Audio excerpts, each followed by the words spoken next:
আমি যদি আজকে আপনাদের সামনে 1 মিনিট ওয়াজ করতাম, 1 মিনিট ওয়াজ করে চলে যাইতাম, ধরে নেন আজকে আমি আপনাদের 1000 মানুষের সামনে 10 মিনিট ওয়াজ করে চলে গেলাম।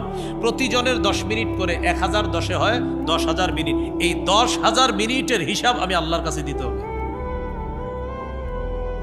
তুমি যে জাতির সামনে কথা বললা, প্রত্যেকটা বান্দা আমার বান্দারা ছিল, 1000 বান্দা ছিল, তুমি 10 মিনিট ওয়াজ করছো। আরিফ বলো তুমি কি কি বলছো, তোমার জবান দিয়ে তুমি তাদের সামনে কি বলছো, হিসাব দাও আমি আল্লাহর কাছে। তাহলে আধা ঘন্টা মিথ্যা কথা বলে হাসানো আপনাদেরকে, এরকম আলোচনাও তো হয়, সেটার কি হবে বলেন? তিরমিজির 2616 নম্বর হাদিস, রাসূলুল্লাহ সাল্লাল্লাহু আলাইহি সাল্লাম বলেন, কুফা আলাইকা হাযা, এটা নিয়ন্ত্রণ করবা। সাহাবী বললেন, ইন্না লা মুআখাযুনা বিমা নাতাকাল্লাম, হুজুর জিহ্বার কারণেও কি আমরা ধরা খাবো?